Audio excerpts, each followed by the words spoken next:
So we are live. Guess what? So my guest today, Tomika, you and I met on a call overseas, We did. and we live like about 25 minutes from one another. Well, we live about 25 minutes from one another. So she was in the area today. I got a text and said, "Hey Kim, can I come over and do the show with you? I'm in the area. If not, I'll think of something else because she wouldn't have made it home in time." I'm like, "Hell yeah!" So guess what? We're doing the LinkedIn live show together. Woo!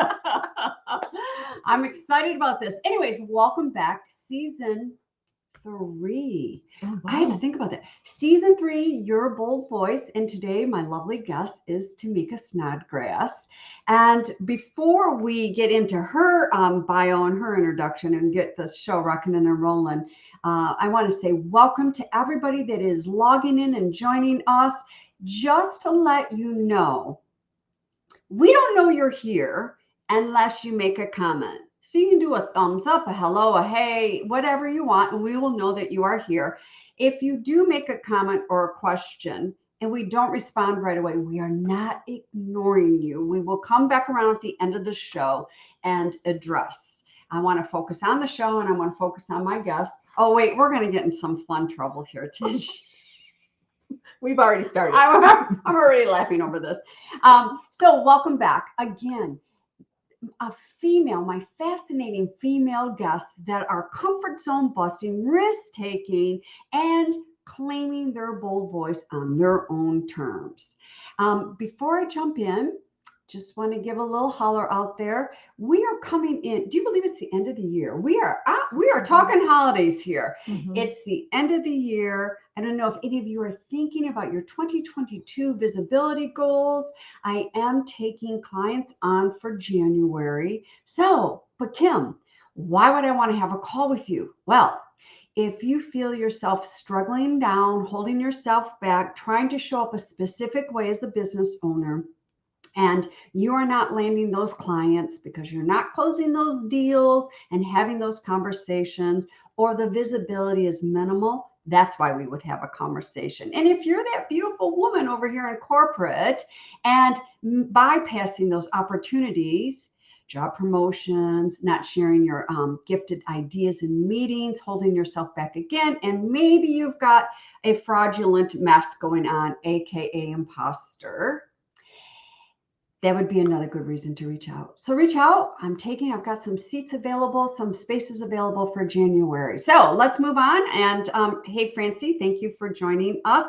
Tamika Snodgrass is the reigning queen of joyful, happy living for executive and entrepreneurial women leaders. With more than 25 years of marriage and over 30 years of experience in relationship management, sales, coaching, and mentoring, Tamika is no stranger to having her cake and eating it too. So Tamika believes that every woman is phenomenal and absolutely deserving of having it all. As a result of her relationship and business development programs, Tamika's clients push beyond their doubts and fears, walk boldly in their purpose, and show up unapologetically in every aspect of their lives with amazing confidence and enthusiasm in person. Welcome. Yes, we are in my office, as you all tell. I always get so many compliments on my office. It's As you all know, beautiful. it's my office. So welcome. Beautiful. Thank you. So glad to be here. Hey, Francie. Hey, Wendy. I know I see some people popping in. So let's just dive in. Yeah. I want to honor you. It's been a year. Mhm. Are you? Did you just have your 1 year anniversary as an entrepreneur, or are you coming up? Is it? It's coming. It's over a year. It's been a little over a year, closer to a year and a half. Okay, so Yeah. a year and a half. So Tamika is an amazing executive. Man, we're talking just climbing those ladders, coming over walls, pushing the floors and the ceilings in a very male dominated industry. And she blew it out, retired a year and a half ago, and hung out her entrepreneurial flag. I'm in such admiration of you, by the way. Thank you. So, what led you to the retirement and then stepping and embracing your amazing entrepreneurship? Well, I don't want to say retired. You know what? I've been in corporate banking for about 30 years, and we were in the middle of the pandemic, as you know, probably a crazy time to start a business, but for me, it was the perfect time. I decided during that time that I really wanted to slow things down and do what I'm passionate about doing. I love banking. I love all the wonderful people that I've met over the years in the banking industry, my colleagues and coworkers, and all of my clients. But my passion is really working with other women and helping them to thrive, helping them to build their confidence, all those things that I wish I had when I was climbing the corporate ladder. Just someone to sort of mentor me and guide me and just help me along the way. And that's something that I'm very passionate about doing. And I said, you know what? Now's the perfect time because I was able to slow down. I was already working from home. So I had a conversation with the husband and said, look, this is what I'm passionate about. This is what I really want to do. And he was just so supportive. I'm really grateful for that. And I decided to just jump in and do it. And it's the best decision I have made. I am loving it. I love my clients. I love what I do. And I'm back to a place that I can roll out of bed every morning and be really excited about the work that I'm doing. That's really important. Yeah, that's nice. I think it's so important whether we are in our own businesses or whether we are in corporate.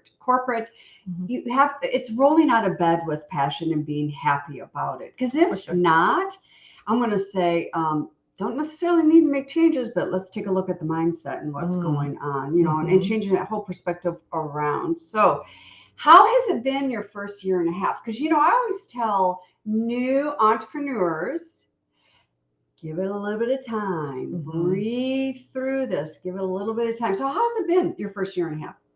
For me, the first year has been awesome. I really think that having a sales background has been extremely helpful for me. I think that's where a Mhm. lot of entrepreneurs, especially women, we struggle in the area of sales, asking for the business. You know that. We talk about this all the time. And so I have that strong sales background, which has helped me to attract clients right away. So I didn't really struggle with that. I think the challenges that I've had is just what you don't know. And I think when I first started, I was chasing after every shiny new thing. You all could probably relate to that. I need to take this course and I need to post this many times on Facebook and I need to be on LinkedIn and I need to be on Instagram and I need to do this and I need to do that.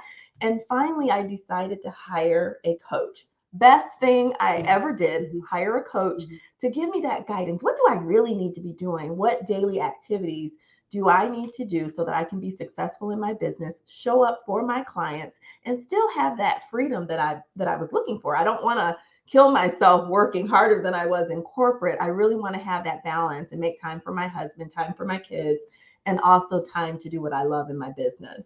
So it's been great and I'm still growing and still learning, but I'm having a really good time doing it.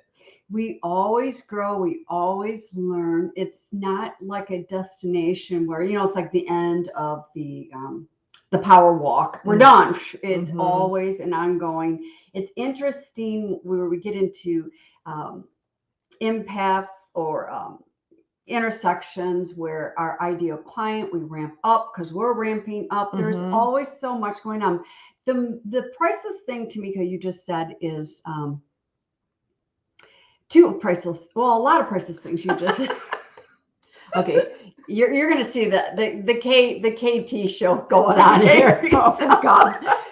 So one, you said you hired a coach. Mm-hmm. So everybody out there listening, if you are an emerging new business owner, emerging speaker, emerging of anything, a couple of years under your belt, is make sure you've got money to invest in the business. And Mm-hmm. just remember, as much as you invest will be as much as you get a return on your investment. As much as you invest, you will get a huge, it just all depends. So think like that. Number one. Number two, ask. I said ASK and not ASS. Ask. You've got to learn to ask for the business. You're Mm-hmm. learning, building those relationships, having those conversations, negotiations. Because as a speaker, I go into negotiations. I set my speaking fees down, and then I know how to do very nice feminine, bold ways of negotiations. I love that. It's knowing how to negotiate, how to ask. There's so much involved when we're wearing our own hats. And by the way, it's us. I don't care if you have a name to your business. It's us. We're the business. We're the business. We're the business. And that takes a lot of, I hear from women, oh my gosh, I'm a little nervous. You know, I mean, there's some vulnerability, authenticity, and transparency issues there, which we all go through that. Someone told me many years ago, and I laughed at her. And she said, when we own our own business, we are forced every day to go out in the backyard and clean up our own dog doo-doo and face that. And I said, no, you are crazy. And you know what? She's right. She was very, very, very right on all of that. So do you have any regrets leaving corporate? I don't. Not for leaving to work for myself and do what I'm passionate about. I feel like I was just in a great position to be able to do it. And so I'm very grateful for that. And I'm very excited that I did it. And I love running my own business and working for myself. The only thing that's hard is walking away from the people. It's always about the people. Yeah. Being in the banking industry for as long as I have been, I built some really wonderful relationships. Those people are family, and that's the hard part. But those that I'm closest to, I still am. It's not like I died or dropped off the face of the earth, right? So I still keep in touch with all of my banker friends and my clients that I developed great relationships. I still talk to them. Yes. We're connected on social, so I have that type of interaction. So that's probably, I don't want to call it a regret, but that's the most difficult part is not having those relationships on a regular basis. But as far as walking away from corporate, it really allowed me to slow down. I really needed to slow down. I needed to breathe. I needed to take a step back and look at what's really important in my life. And the bottom line for me, it's about my family. It's about my family. It's about my friends. I want to be able to have a quality of life that allows me to be healthy and that allows me to take care of myself and allows me to spend the time with the people that I love most. That is what it's all about for me. And that's the reason I made that decision. And I don't regret that. I don't. You're so spot on in such a short amount of time. Everybody, she's a very smart person. Thank you. So spot on with a year and a half into your business. So have you experienced, I call this corporate unraveling. I think you and I have talked about this over lunch. Yeah. Have you experienced any of that corporate unraveling? And do you feel you're still, I heard it a couple minutes ago, how you said, okay, had to post so many times, had to do this, had to do this, had to do this, had to do this. And it sounded like you caught on to real fast that I don't have or had to do. I am embracing what I want to do in my business on my terms, on my pace, on my time and dime. Yes. So do you feel that you've still got some corporate unraveling that you're going through, Tomika? Oh, yes. I'd be lying if I said I did not. Listen, if you worked in corporate for that many years, it just becomes a part of who you are. It's a part of my identity. And I share with people all the time that I had this LinkedIn identity crisis. I think I told you this, right? And that's why I started working with Mildred Talabi, because I could not figure out on LinkedIn. I had been on LinkedIn for a long time, but I was on LinkedIn as an employee of this bank. Sure. And right, as an employee, sure. not the owner of my own business, not as a relationship coach, not as a business coach, but as a banker. So I had this thing, like, I didn't know what to post on LinkedIn. What do I post? And who's going to want to read it? And who's going to want to hear from me? Who's going to actually think that I'm qualified to be a relationship coach and a business coach? I've been a banker for 30 years. So I had that unraveling that I needed to work through. And it did require me to get help and to work with a coach to help me to show up the way I wanted to and to decide, look, this is who I am today. I'm Tomika, the CEO of my own company now. I'm calling the shots. I'm making the decisions. And once I went through that process, and it is a process, I was able to get through it. But I absolutely have that corporate unraveling, and I'm a very structured person. There's certain things. This is what time I have to get up in the morning. This is the way I dress. This is how I need to look. All of that comes into play as an entrepreneur, as a business owner. We all have those things that pop into our head. But now when it pops into my head, I go, I do it my way. Yeah. I do it my way. Yeah. It's interesting that you said that I do it my way. A couple of years ago, the Ford Credit Company, not the corporate, but the credit, which is just as huge, if not larger than Ford. Mm-hmm. They were launching a woman leadership initiative, and they hired me to come in and be the keynote speaker. And the CEO of Ford Credit opened it up, and he opened, and there were all these women that have really made it, that they were turning to the emerging leaders. Mm-hmm. It was great. First of all, I pull up in my BMW at Ford Motor Company, so I'm having sweats as it is. There's all Ford cars, and I'm like going, okay, this is, all right. So you didn't take a taxi? I should have probably Ubered, did that. And then I'm thinking, I don't have professional clothes. I haven't been in corporate. It's been close to 20 years, probably a little over 20 years I've been that last was in corporate. I don't have those corporate clothes. Mm-hmm. And so I was going through the meltdowns. Not only was my hag in the attic, my inner critic, chiming on up. I'm going, geez, I haven't been in corporate in so long. I have no corporate clothes. I was business casually dressed. I go walking into Ford Motor Company. There are people in khakis and walking around in nice, cute yoga pants with tennis. I'm like going, oh my gosh. Mm-hmm. Mm-hmm. Wow. And I even said something which was not in the beginning of my talk. I did say something in the beginning, and they all applauded because they don't want to wear that corporate attire either. It's knowing how to show up on your terms without disrespecting the potential client as well. Mm-hmm. All right. So my next question, what are women struggling with in corporate that you personally experienced and possibly brought over into your business? Well, it's funny that you talk about the attire because especially in the earlier years in banking, when women, I always say we had to look like men. You know what it was like. You had to wear the business suit, and the skirt needed to come down below the knee, and the colors were the black and the navy and the gray. And, it never felt right for me because of my body type, but I didn't have the confidence to show up as my authentic self. I thought I had to fit in. I needed to be one of the guys. Yeah.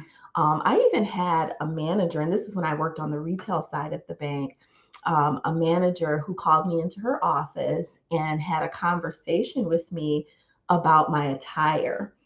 And I was blown away because even as a young woman, I always took such pride in being a professional.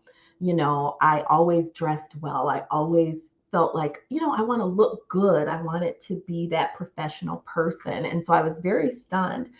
Well, the conversation wasn't about what I was wearing because I had on the corporate attire. I was wearing a cute little suit, but it was her conversation with me was, you may want to tone it down because you can't wear things like that. You bring too much attention to yourself. And I was absolutely mortified that another woman would say that. What she was saying is because I'm more curvy, that I needed to hide myself. That's basically what it was. You need to wear blazers that are a little longer because I have hips. I'm a woman. This is my shape. And I didn't have the confidence at that time to know how to handle a conversation like that. I was very young. But later I decided that I'm going to show up the way I want to show up. I'm going to look the way I need to look so that I feel good about myself and so that I feel confident in my skin. And I'm not a suit person. So guess what? I ditched the suit before it became the thing to do in corporate. And I started wearing more tailored dresses or even more flowy dresses with some cute little accessories or whatever. And my customers did not care. No. So those were things that were placed on us by other people. Yes. It didn't matter. It didn't stop me from closing business. It didn't stop clients from inviting me to their office to talk to them. And I started looking the way I want to look, and that built my confidence Yes. even more. Yes. And so that was something that I really experienced throughout my years, and I had to really turn that around. And I'm going to call out somebody who is she's over at Huntington Bank now, but she was the president at Citizens Bank where I worked many years ago. Her name is Sandy Pierce. I don't know if you know Sandy Pierce. She's phenomenal. And when I saw her, this woman dressed like, she wasn't necessarily a suit person, but if she wore a suit, it was something very different. It didn't have to be like that suit that looked like a men's suit, a little more elegant and classy. And it was her. It showed her personality. Lots of color. I'd never seen a woman in banking have on lots of color. I mean, red and purple and beautiful green. And I was like, I want to be like her, And she was just so personable. I felt like she was the type of person that when she looked at you, you felt like you were the only person in the room.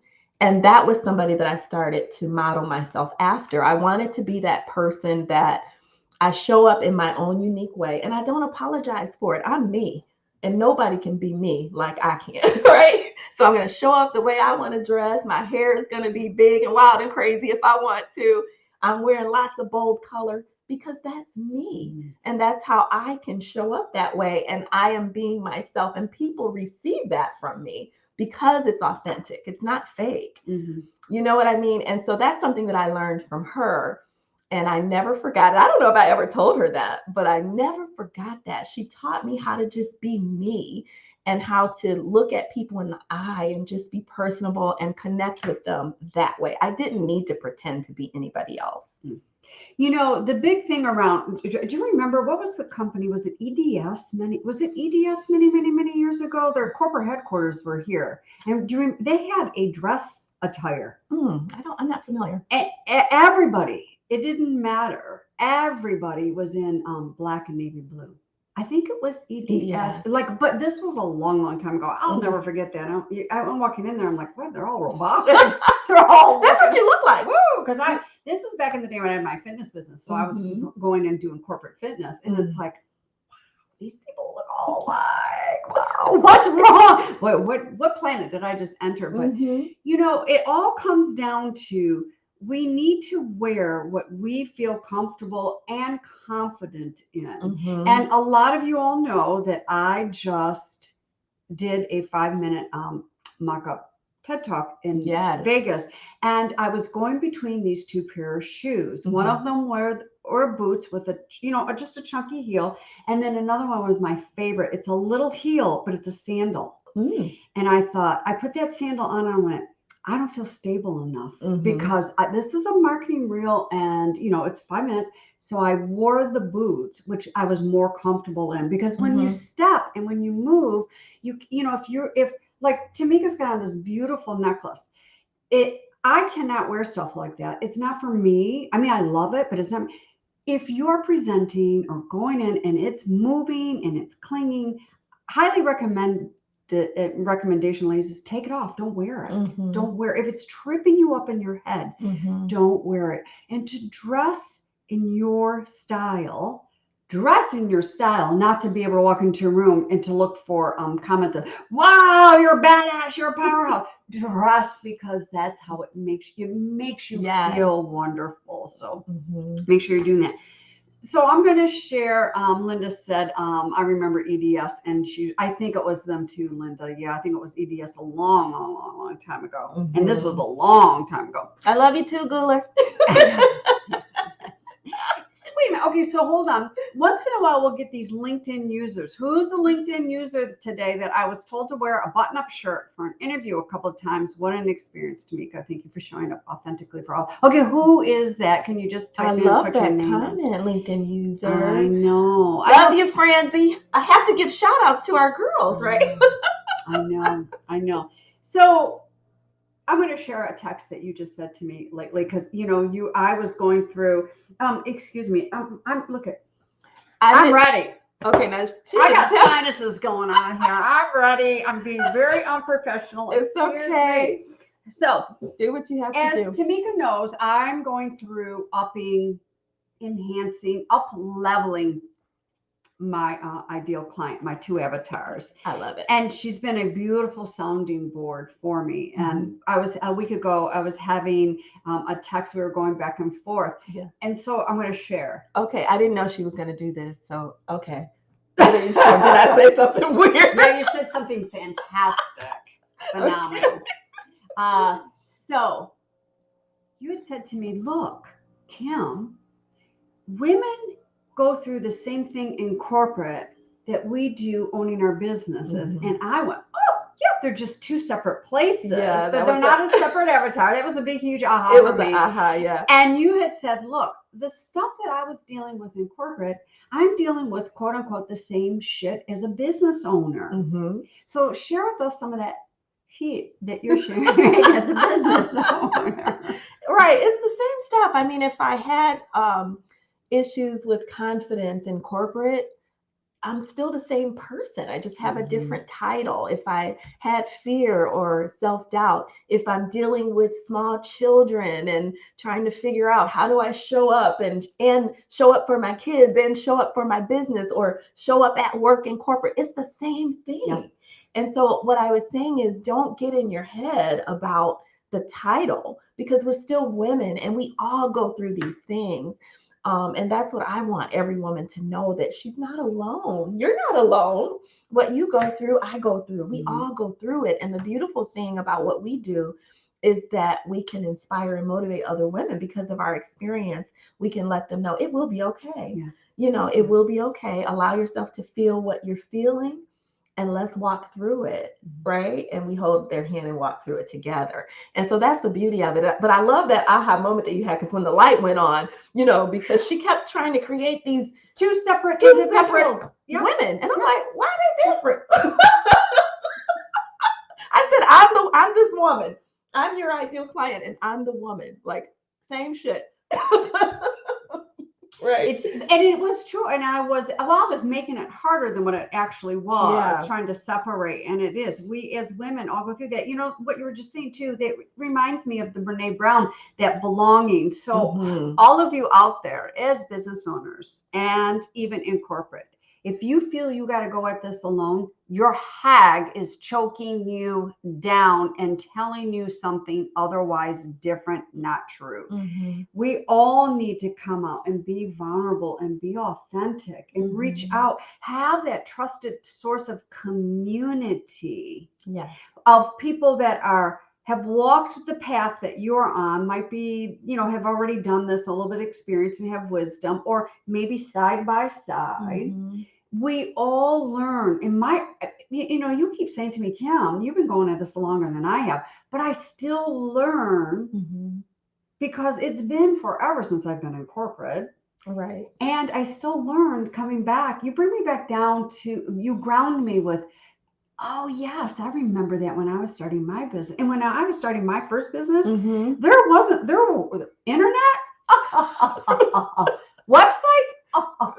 No, there was none of that. So my point here is, ladies, whenever you feel like you are alone or have to go at this alone, first of all, you have your superwoman cape on and there is not such a thing. So sorry if I offended anybody, but it's true. We cannot do it all. We can have it all, like what Tamika's bio said, but it's negotiating, knowing when to do this over here if you are in corporate, and when to come home and shut everything off and be so damn present for the kids, for the dogs, for the partners, for whatever that may be, or, you know, having the business and going, that's it. So Tamika's here in my office. You can see I've got glass in my doors, right?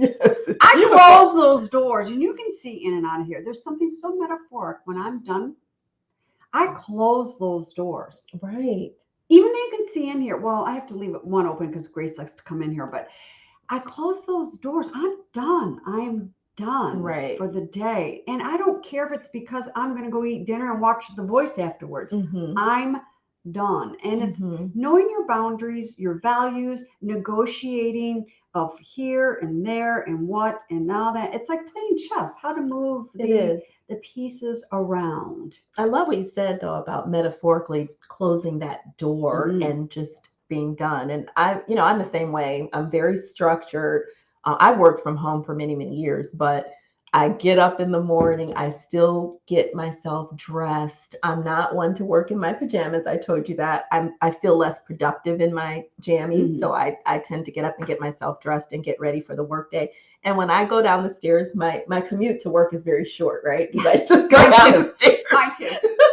into my office, but I shut the door because I'm at work and I don't want the dog and the husband and all of that distraction. I'm at work and I need that for Mhm. myself in order for me to be successful in my business. I don't want to be, doing laundry and doing other things. I really want to be showing up for my business during the workday. When I'm done, I come out of my office and I shut my door and I'm done working for the day. So there's something real. I love that because you're giving yourself permission to have a life outside of work. I think as entrepreneurs, we think we have to work 24/7. You don't.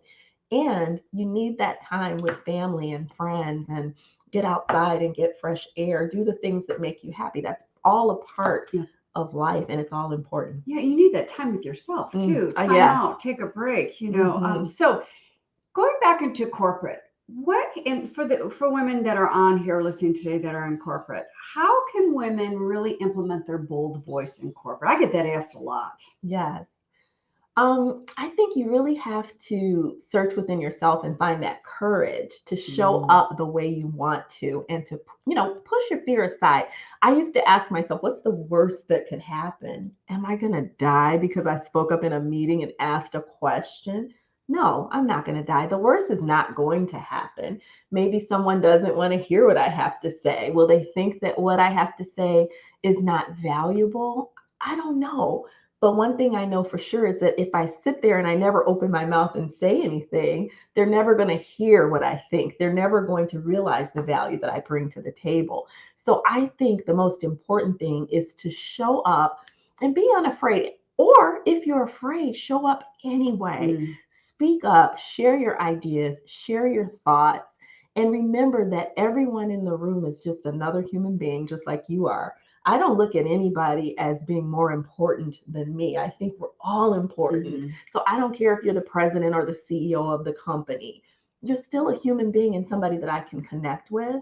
And once I realized that, it was like a big aha for me. We're all human. I don't have to play small. No. I'm not less than anyone else.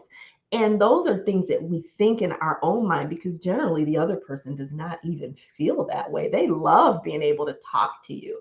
Most leaders want to talk to employees and, have those conversations, but we have to let them know what we think. We have to let them know if something is going on with us, it's our responsibility to share and to let them know. And the same is true. I say this to my clients all the time who are seeking to get a pay raise or who haven't had a promotion in years. And I'll say, well, did you ask? Do you tell your boss all of the great accomplishments that you've had, everything that you've achieved, and why you deserve that raise or why you deserve to be promoted? Are you taking on more responsibility? In other words, it's your responsibility. You have to toot your own horn. And that's something that we struggle with. We don't want to, let people know all the great things that we're doing. I learned, I toot, I'm awesome. That's like the 5 o'clock quitting time of Fred Flintstone. Toot. You know what? Absolutely. It's one of my clients. Oh gosh, and she's so amazing. Her name is Vicky, and she said brag-alicious. She goes, I don't want to be a brag-alicious person. I'm like, well, that's delicious, brag-alicious. I love that word. Why not? It's again, we've got so much society stuff that has been pounded into our heads. We are to sit a certain way. We are supposed to respond a certain way. We are not supposed to ruffle the feathers a certain way. Play nice. Wait a minute. We have to talk and speak a certain way, or we're going to look uneducated. So before I speak and talk, I'm going to go get another degree. I'm like, oh my goodness, no. That's inner critic, Hagnetic stuff, and that's societal pressures. And just look at Francie just went to. That is, it comes back down. I just listened a couple weeks ago to a Brene Brown podcast, and I don't listen to a lot of Brene's because even though I love her, I mean, they're over an hour. I love her too, though. And they're just a little too long, but something caught my attention. She was interviewing these two women, and they wrote the article for the Harvard Business Review. It's like the most read, sought after article. It just hit the roof, and it was about, the title was "Stop Telling Women They Have Imposter Syndrome." Oh, yes. That was a good First of all, it's not a syndrome, it's a phenomenon. And I've been since then watching imposter and removing the word syndrome. And I think you heard me in the beginning, is wearing those masks, those fake fraudulent masks that we do. Here's what they said. Society has been created on a white patriarchal, and even corporate still, this just amazes me in the 21st century that we're still talking about this and still battling this. And that's why women, we have to pull together. And I'm not referring to as Jane Fonda, woo, burn the bra. No, I'm talking about, we do need to come together, stop throwing other women underneath the bus, things like that. Advocating on your own behalf, but also together as a community. We're trying to fit in, like Tomika was just saying, gosh, I was in the financial industry and we had to dress a certain way. We're trying to fit into that. So what happens? It enhances those feelings of, there's something wrong with us. There's something wrong with me. So I'm not going to speak up because I don't think my idea is good enough in a meeting to speak up. I am not going to show up a certain way because my parents might view me differently, or the neighbors down the street might view me differently. When we need to speak up and own this, there's nothing wrong with us. And that is part of that. They were talking about that imposter phenomenon. I love that. We take that imposter on because we're trying to fit into, it's like square peg, round holes, and it's like even what you were saying, wearing these specific suits. I have hips. Well, hell yeah, we all have hips. Some women are more curvier than others. Right. I've got this, this is my nickname in high school, Bubble Butt Boudreaux. Oh, my Lord. Down the halls. I had such a complex about it, but I was bionic, but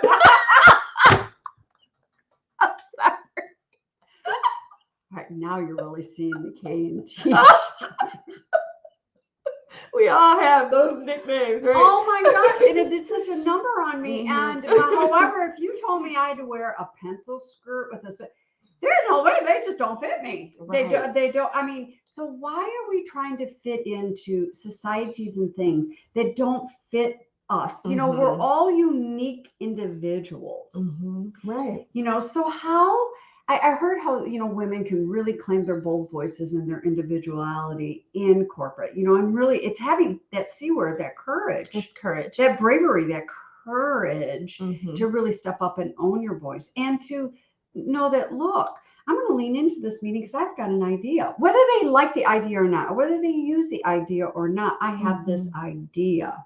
And the other thing too, absolutely right. The other thing is I really learned how to lean into just being a woman, because when I talk about working in that male dominated industry, and if I'm being honest, it was a white male dominated industry. Generally, I was the only woman, and certainly the only Black woman in many cases. And I decided to really use that as my superpower. Yes. My womanhood and my femininity, that's something nobody else in the room, if you're a man, you don't have that, And so I stopped hiding. Myself. There is nothing wrong with me. Whoever's watching, there's nothing wrong with you. You have insights, you have different perspectives and different ideas to share, and it all adds value. And I believe that when we're all represented, when women are in the room, people of color are in the room to share a different perspective, that's when better decisions are made. Yes. Right. And that has a greater impact on the organization's bottom line when better decisions are made. So show up, stop. We don't have to be fake. We don't have to pretend to be anybody else. Show up as yourself. And the people who want to hear you will listen. Yeah.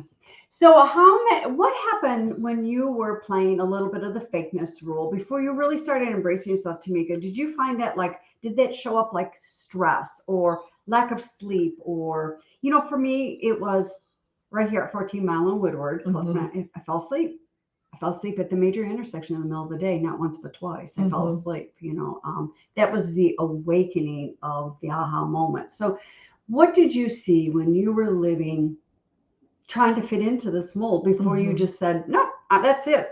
Yeah. I'm going to use this as my superpower. This is BS. I'm going to embrace this. I'm very fortunate because I think I started embracing it during my younger years in my career. So it didn't take me long to figure out, okay, this is not who I am. But the way it showed up for me was it was just stressful because I felt like a fraud.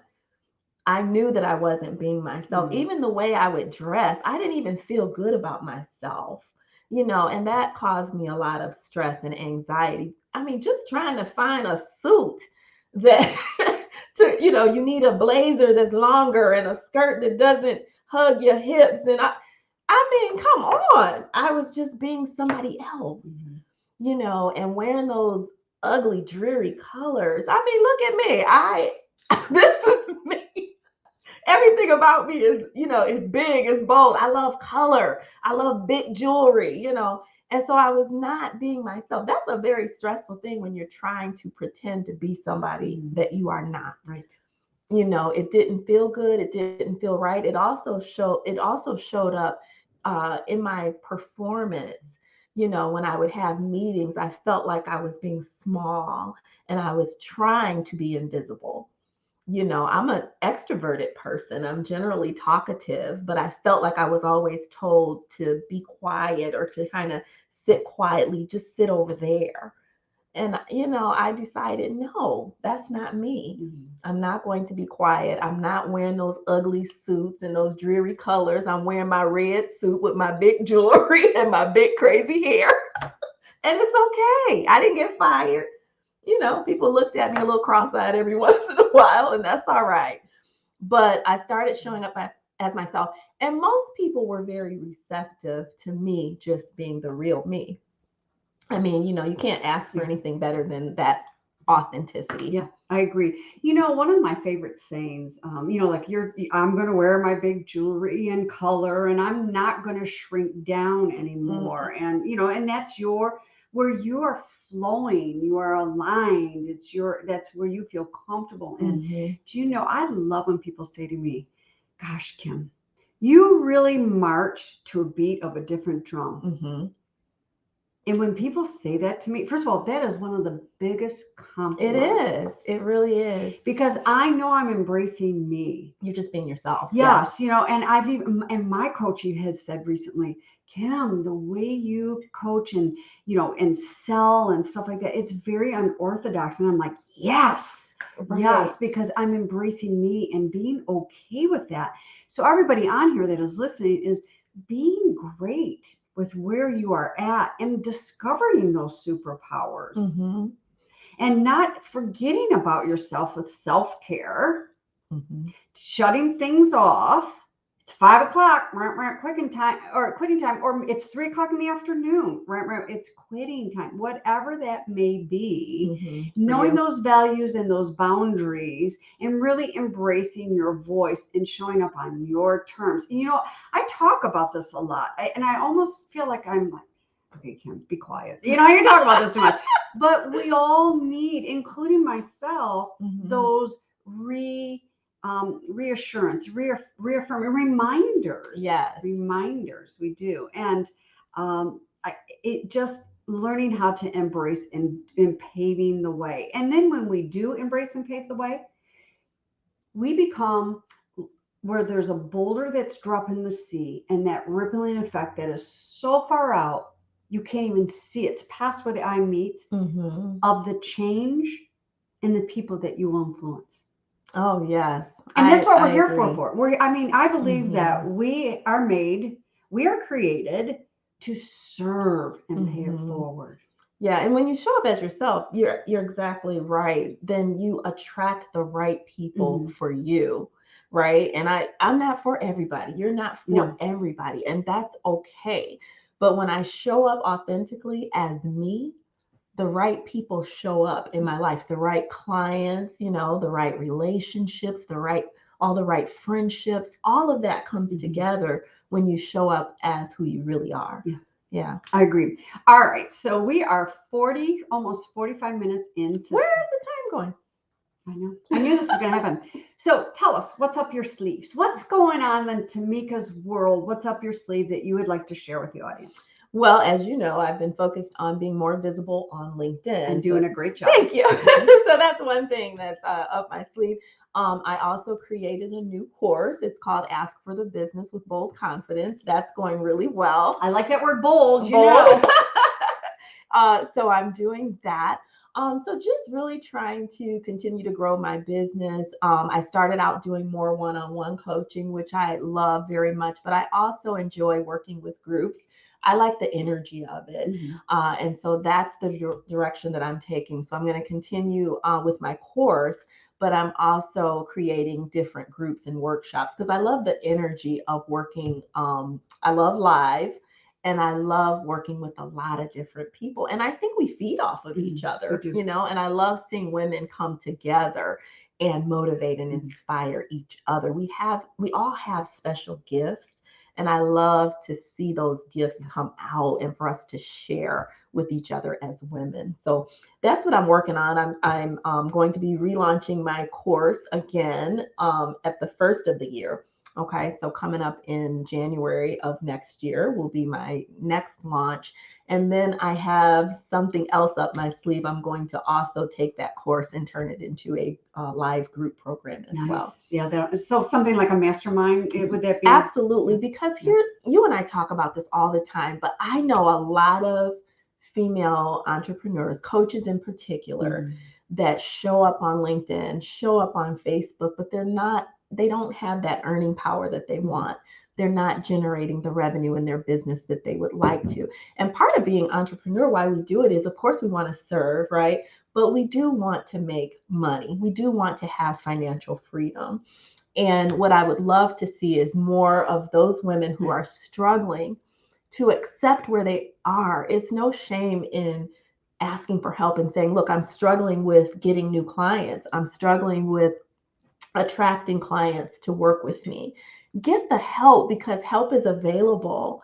And that's not an area that you need to struggle with. And I tell my clients all the time, posting on LinkedIn and Facebook is great, but likes, comments, and shares don't pay the bills. No. You need to generate money. And if you're resistant to the word sales, and a lot of people are, it's okay. I think we're all salespeople. And like you, I love sales, right? I love sales. And the reason I love sales is because I understand that money is power and influence. And when I'm selling, I'm serving my clients. I can serve more of my clients when I generate more revenue in my business, right? And so that's what I want to help women to understand, to kind of get away from those money blocks. Don't be so resistant to the idea of selling, because selling is serving. And that's what we're called to do, is to serve, right?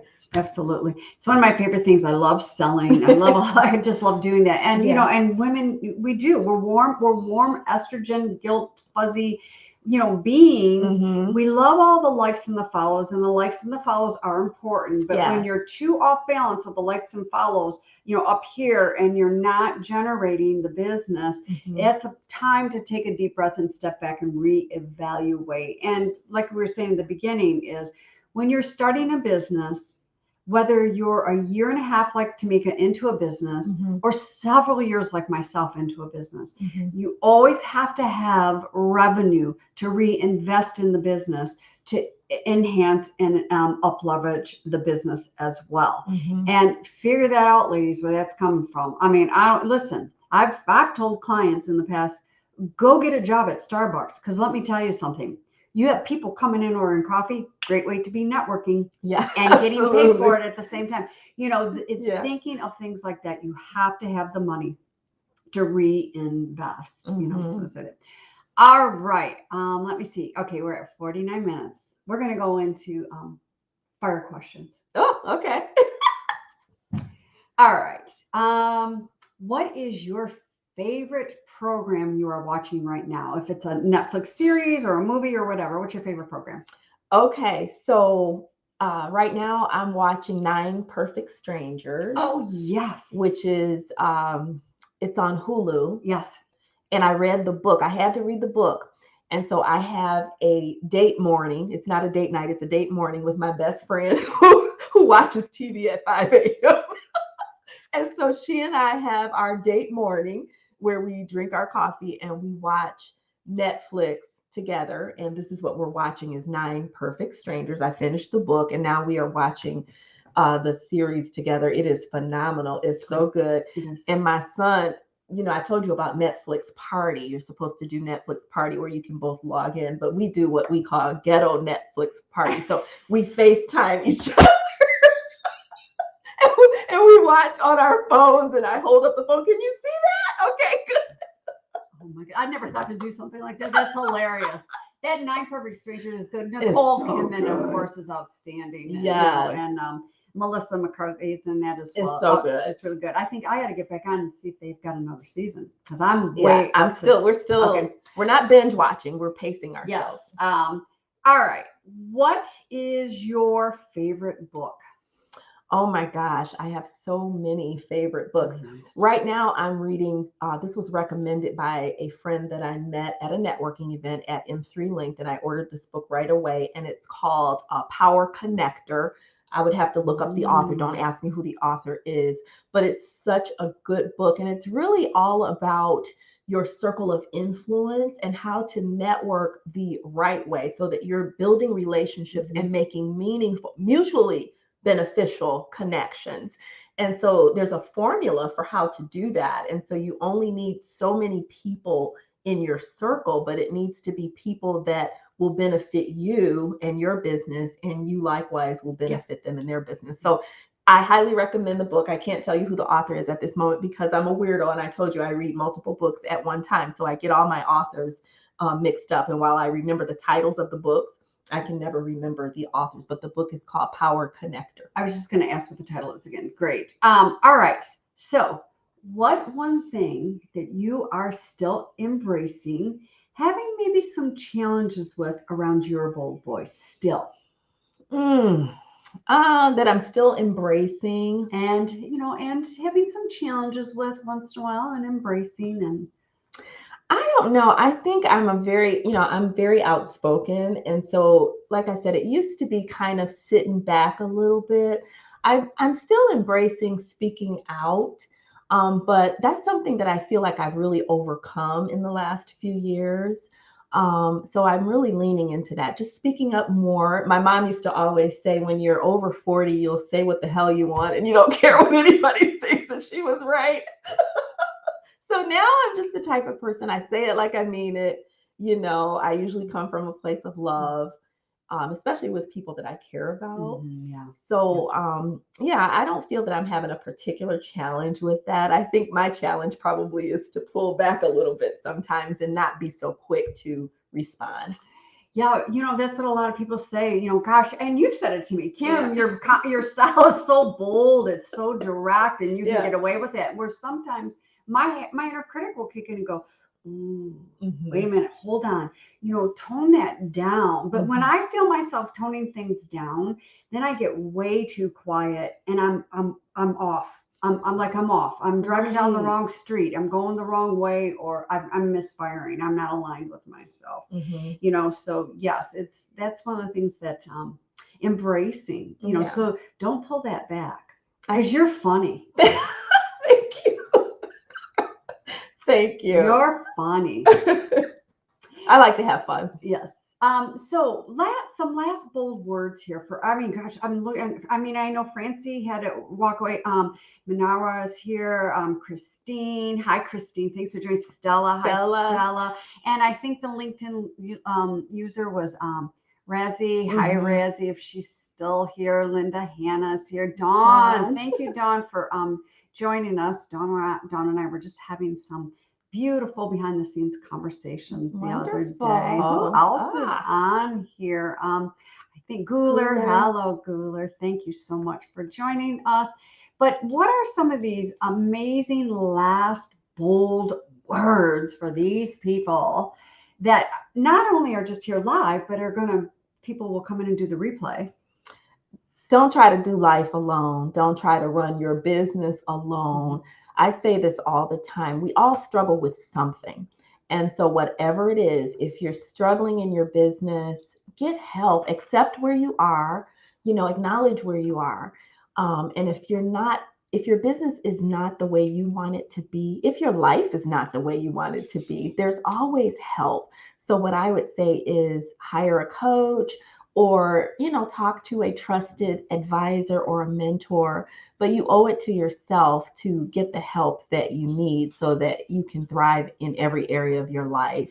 So that's what I would say. A lot of people spend years and years struggling and struggling. You don't have to be on the struggle bus. There's plenty of people out there that can help you, and I am certainly someone who would love to help. So if there's anything I can do for you, please reach out and connect with me on LinkedIn, and I will help in any way that I can as well. Yes, and same here. So for those of you, I think a lot of you are connected with Tomika on LinkedIn. Please make sure get connected with Tomika. And yes, we are both available for that help. Just come in the back end of a direct message on LinkedIn. All right. Oh my gosh, it's been almost an hour. I know, and we did this together. Yes, that's the best part. In my office. Yes, I love it. Everybody, thank you so much for joining us today. I hope you're taking away some beautiful golden nuggets here.